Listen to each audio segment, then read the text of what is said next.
Okay, Paul, I'm going to do a quick video review of those three games that you've just played because there's some really interesting moves in there and some really basic points to learn about how to get that more solid opening into your game.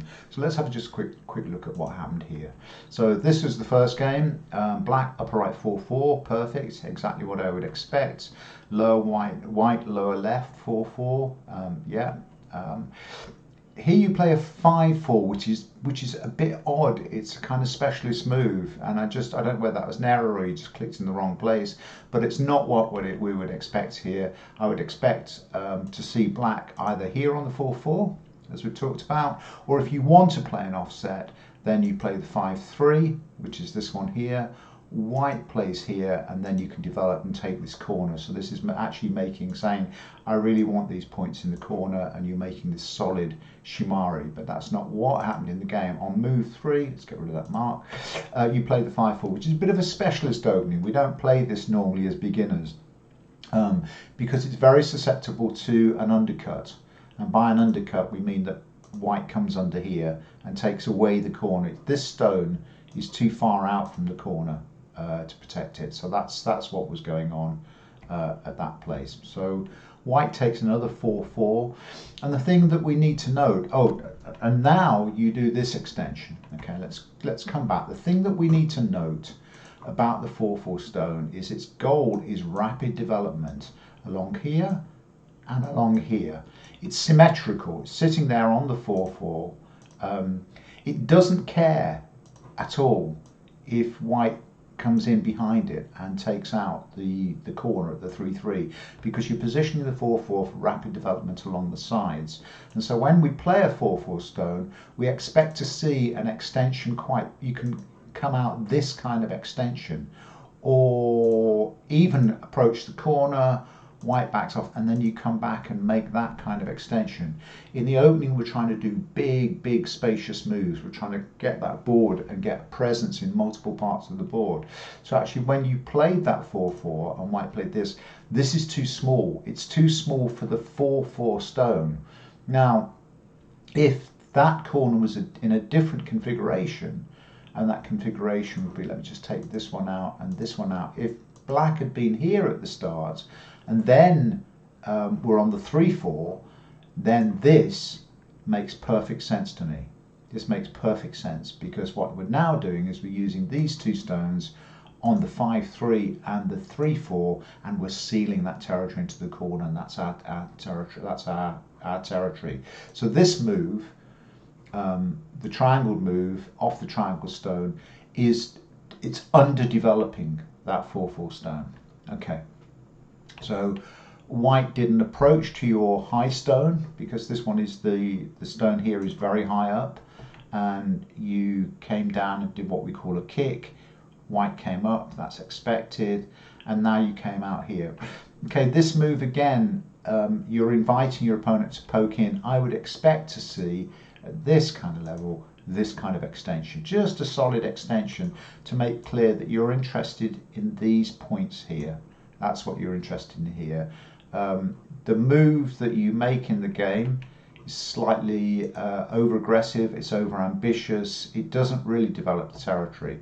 White makes a thick wall, so you hane and black hanes, and now we talk about protecting, how you need to protect, because actually you've got a cutting point here, and what you need to do with this stone, with your next stone, is either protect here, that's viable. You could descend, which would also protect, although that gives white a descent, which is good for white. White can descend here, and then you need to come back and protect again with the tiger mouth.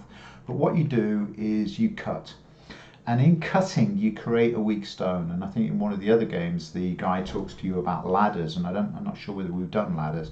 So white ataris, and you extend, and then white comes out, and now your stones are in a ladder. This is called shiko, or staircase in Japanese, and it's a fatal attack where you have to read across the board.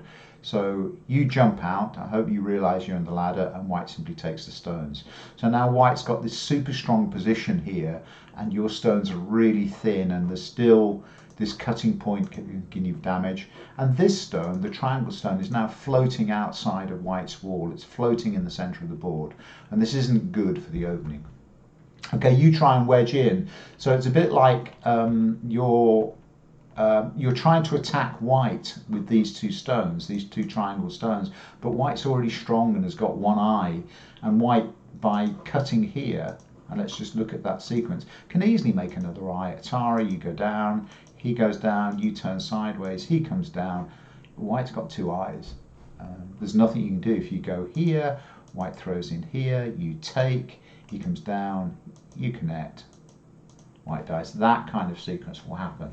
So your two stones here are just kind of floating on the outside, and actually this is just way too ambitious. You're too weak to attack, and we only attack from strength in Go. So you push here, white jumps out because white wants to keep these stones. Remember the high level strategy? Keep your opponent's stones separated and keep your own stones connected from these stones. And so that's the meaning of white's move, is to keep those two groups apart, keep them weak. You try and wedge in, white Ataris you ignore the Atari, so white takes you, and now you're still separated again. You hane here, white makes a connection, though the tiger mouth would have been better. By tiger mouth by white, this would be here, would be a better move because it really keeps those separated. White makes this shape, you jump, white jumps, you block. This bit is okay up to here, because notice that you're actually delivering points here, and these are not insignificant. Of course, we've still got this cutting point here that's a bit of a problem, but if we count, we go 1, 2, 3, 1, 2, 3, 4, 5, 6, 7, 8, 9. 4 9's 36. There's potentially 40 points there. It's not a disaster for black. But then you do this move. You do this jump and hit a stone on the nose. And what you've just done here is create another weak stone. And if that stone hadn't have been there, been here, each time you play a stone on the fourth line, you're adding 3 points here. 1, 2, 3 to your score. So just keep going for the moment. In the game you hit on the nose, and of course white just turns in and separates that. So now we've got 4 stones, 1, 2, 3, 4 on the outside of white's wall. You come down and white comes down. Again, white's adhering to the basic principle here of keeping these separated, and these moves are now seriously weakening. Let's just get rid of the box, these stones, and threatening to take their base away. You come down, white comes outside, because I think white is now targeting these stones for attack. This is too close an attack. It simply doesn't work, as you found out, because white cuts here and Atari's 2 stones. This is a double Atari. It's not a comfortable move for us in Go when we enable or allow our opponents to double Atari. You counter Atari and white simply takes, you take, white takes. And I think that's the end of the game. You resign, and I think you resign quite rightly. So, what's the takeaway from this session? I think this close fighting is less important and less interesting to me than thinking about these opening moves and how this move misses the opportunity and potential of the 4/4 stone to rapidly develop along the sides. Okay, I'm going to leave that one there and move on to the next video.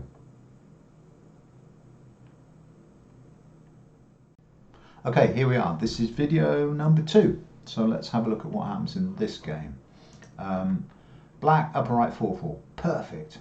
Spot on, perfect opening move. Lower left 4/4 from your opponent, great. Lower right 4/4, exactly right. We've learnt from the last one, or almost, that the 4/4 point is where you should be playing at these openings at beginner's level, and white takes a 4/4. Okay. Remember that, so what you did here was you developed that 4/4 stone. This is better because it's slightly more rapidly developing, but it's a little bit constrained. It's a little bit of an underdeveloped is what I call it. Remember that now you've got the first approach move. You've got stable symmetrical positions on the board, and black gets the first approach. So I would expect something like this. You approach and restrict white's move, or you could do here. The same thing because it's symmetrical. If you're feeling bold, you can cut inside white's territory and undermine it that way. What's called the San Rensei, the 3-star points, is a good opening strategy for beginners. It develops potentially a big moyo on this side. There are lots of good moves, and the one that you played isn't wrong. I'm not going to say it's wrong. It's just underdeveloped and gives white a lot of opportunity. White takes the corner. Now this is classic Joseki. This is classic 4/4 invasion. This is a 3/3 invasion stone under the 4/4 point. And actually white will live in there. You cannot kill white. So what you have to do is exchange the few points that white gets in the corner for big influence and territory on the outside. And where you want your wall is here. You want your wall here because you've got a stone down in the lower side, and that's what you want to do. And that's your aim here, is simply constrain white. And how might we do that? So what happens in the game? That's perfect, absolutely spot on, absolutely expected. White hanes, which is kind of tempting to you. You've got two choices now. You could play here or here, depending on where you want your wall. If you want your wall to build in this direction, then you need to hane here, the one hane. If you want to build your wall in this direction, then you hane at 2 here. Let's get rid of the little thing. That's where you hane.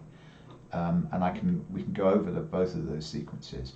What did you do in the game? Let's have a look. You came inside. Now the inside move just doesn't work, as you found out, because white simply ataris it immediately. So what should we have seen here? Black here would have killed the white stone, so white does this, and then you make a tiger mouth protection. White pushes, you block. White would hane, you would hane, white might cut, you connect, white might mess around by doing something like this, but now white's got to defend this double atari. You play here, white here, black plays here, and white actually can't live in the corner. Now white's dead in the corner, and so you get the outside, and white gets this very little shape inside the board. Let's look at the other one. Go back to here. If you chose to play here, the 2/1, white might defend, and then you hane here. White would protect. Then you play here. If white cuts, it doesn't work, because you just keep running and making liberties. And when you've got enough liberties, you kill the corner with this kind of move. So if white comes down, you atari here. If white connects, you play here like this, and the corner's dead. That's the kind of sequence we'd expect to see in that situation. So going all the way back, this was a bad move. This is a bad move because you've played a stone that your opponent will immediately atari. And all I need you to do at this stage of Go is go, if I play there, what will my opponent do, and am I all right with that? That's the only question in terms of kind of reading. I don't expect you to learn or read long sequences of moves, but just start to ask yourself, if I play at S17, if I'm going to play a stone here, and I were white, what would I do? And the answer is that you'd immediately atari it. You'd immediately atari it if you play here. White can either play here, which is one option, or here. But either way, that stone's going to die. And so when we get to that situation, we say, okay, do I want to play there, and am I okay with it? You go, no, I'm not. So you come inside, white takes you, you play there, white takes, you come outside, which is an atari, white connects.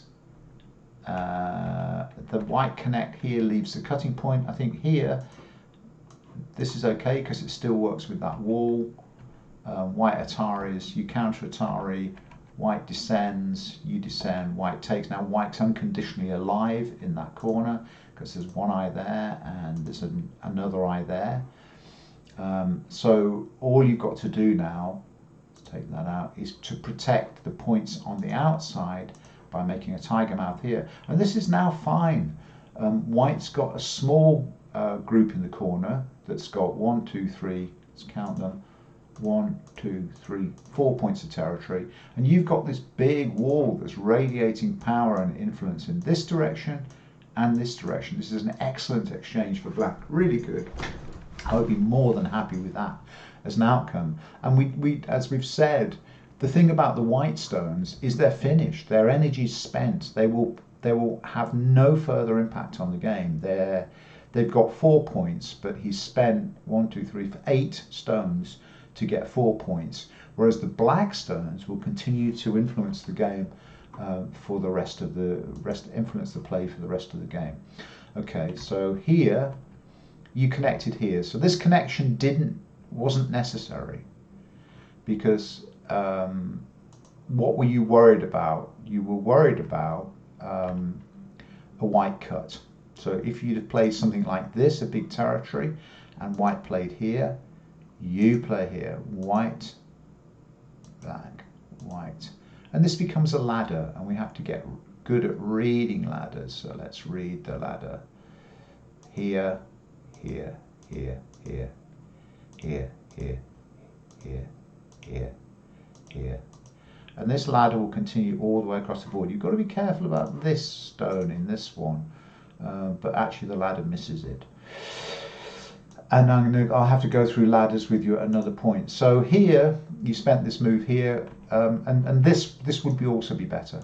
The tiger mouth would be better. If you're really worried about that cut, protect it with the tiger mouth, because it's slightly more spacious, because it now means you've got at least one eye here, if you're worried about eyes and eye space. So that was a bit thick. White played a ridiculous move, didn't need to play that, so your quid's in now. And again, this move didn't need to be played.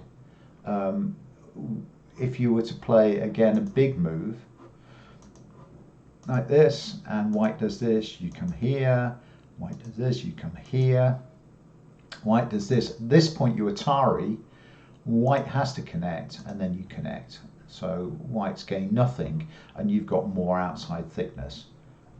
So that's what's going on in that situation. So this is what we call a gote move. You know, I've mentioned the terms sente and gote. Sente is initiative, gote is passive and defensive. So again, we're in the opening theory made easy. Go for the big moves. That's a huge move, because you're saying to white, look what you've got 3 points here, but I'm potentially going to have 60 points here in this box, and I'm going to have these points here. That's the power of the outside influence in Go.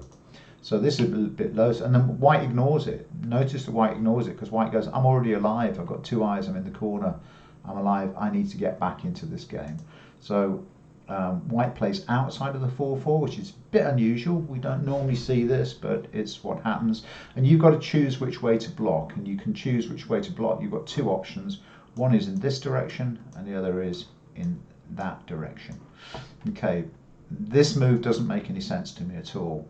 It probably doesn't make any sense to you now either, but what we would expect to see, particularly in this kind of situation, is just simply block, because it's white stones that are now weak, and white will have to do something like this and this, and as we've said before, right now you're making 3 points a stone of territory while you go across there, and you're heading nicely towards your own wall. So this is a much better maneuver. This one doesn't quite work, because now white's starting to press down, and notice what white's doing. It might seem a bit distant, but what white is doing is separating by drawing a line between the stones in the corner and these stones here, and this is the high level strategy of Go. Keep our opponent's stones separated and keep our stones connected. Okay, so white played here. You made this jump, which I can't criticize, but I think I'd have just liked to keep this a lot simpler and put direct pressure on white, because by jumping you enabled white to continue with the strategy that we've just discussed, which is actually driving this wedge between these stones. And so now there are 2 weak stones on this side and 1 weak stone on this side of white wall. You hane underneath, but the hane underneath doesn't work because white hanes, and now your stone here is in jeopardy. Its next move by white, if white plays at the cutting point, will kill this stone. So which you miss, and then of course white kills the stone, and just white ignores and just starts to destroy the corner. You descend, but when we're cut, let's go back to here. This shape is so important, it's so vital. This is line 1, this is line 2. And when we're cut on the second line, in fact Atari'd on the second line, the stone is dead. It can do nothing. There is no escape because black comes down, white comes down, black turns, white kills. And that works in every circumstance. If white comes here, black does it. As soon as you're cut on the second line, you have to recognize that that's a dead stone. And the answer to it is avoid getting cut on the second line. That's what we have to do here. So in the game, you Atari'd that way, white just pressed into the corner, you descended, you Atari'd, white takes, you came down again, and white just keeps coming out. Because white's now almost alive, it's got an eye here and can make a second eye in the corner, so white Atari's, white takes. And again, what's happening here is interesting to me, is that white's now broken out and is alive, and what you've got to do is not attack close. It's if you're dealing with an anaconda or a cobra, which is what this kind of one-eyed snake is, or two-eyed snake, you've got to kind of fight it by stepping back and keeping a little bit more distance. So white is now putting these stones under attack that have only got 4 liberties, so the move for black has got to be something like jump and create some more space, is what I'd expect. You do it, perfect, that's a great move. It's just a little bit high, because white comes in, you come out, white cuts, and now we're in trouble. And that's what I mean by high. White gets this sequence because now, if we count liberties, the black stones have got 2, 1, 2. This white stone here has got 1, 2, 3. There they are, 1, 2, 3. And the white group here has got 1, 2, 3, 4, 5. So in that outcome, black's going to die. What happens? You come here, a very nice move by your opponent. We call this a throw-in, where white Atari's, you Atari on the outside, and white takes and kills. Okay, so that's the end of that. So what was going on there? I think the learning points in this is actually in the opening, avoiding making the small moves, and this was a small move. It was unnecessary, and this would have been much bigger.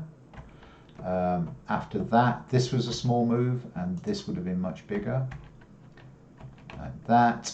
And here, just solid play will win the day.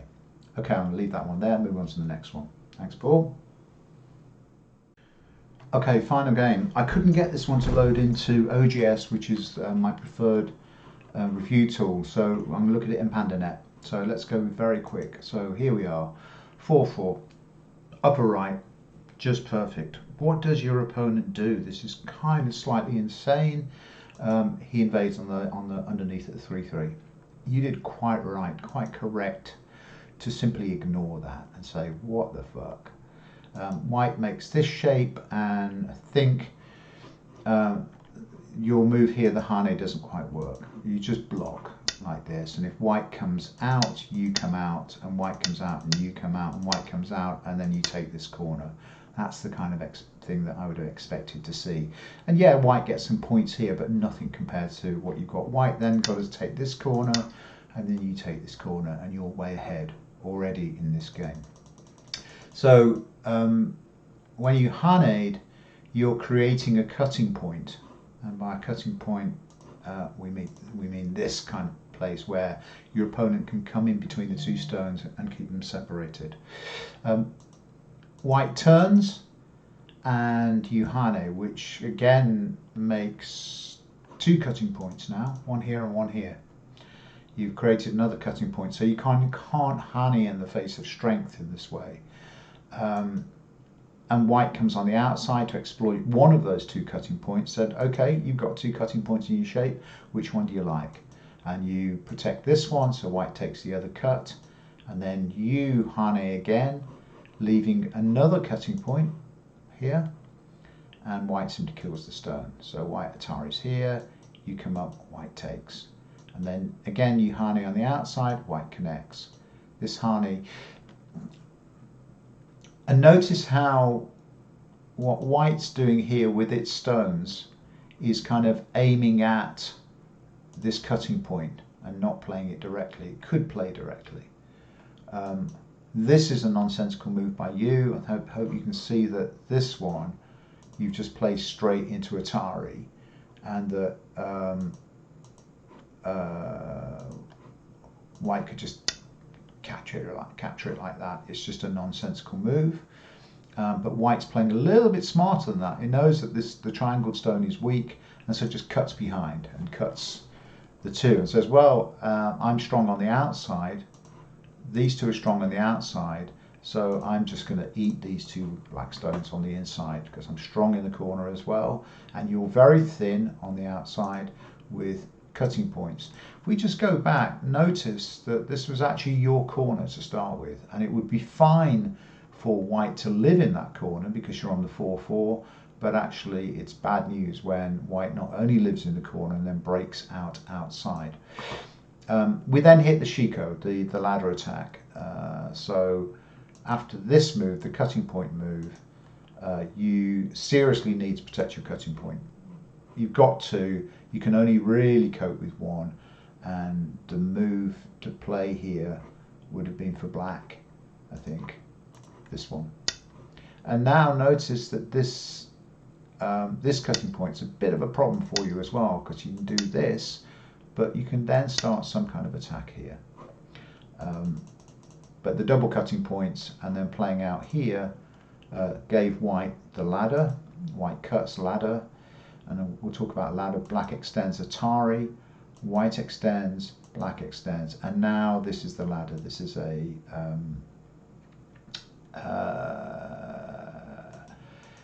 a hiding to nowhere, as you can see, because each time black moves, black says, okay, I've got 2 liberties, but white says, yeah, but it's my turn, you've got 1.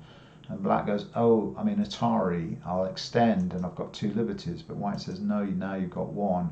And then when black jumps, white just simply kills, and it's probably resign game at that point. You try to keep going, but white's just going to chop you to pieces like this. And now everything is dead. And white's being nice to you. He's saying, you know, where are you? He recognises, and the game continues. But the important learning point here, the bit that I want you to think about and that we'll look at, and I've got something on, I'm sure I've got something on ladders on my YouTube videos, and I'll make a link to that in this one. Okay, we'll talk about ladders later, but that'll do for now for the 3 reviews. Don't be disheartened. Please don't be disheartened. We've all done this stuff. This is Go. This is the game of Go, and it's what we have to. When we first learn to play, as we said on Tuesday night, after you learn the rules, you've got to lose 100 games, and in losing 100 games, you'll start to get to grips with some of the dynamics of this extraordinary. I call it a game. Is it a game? I think it's a little bit more than a game for me, but there we go. Anyway, I'm going to leave it at that. See you soon. See you Saturday, actually, to paint some sheds. So I'm going to process this video and leave it with you. See you, mate. Bye for now.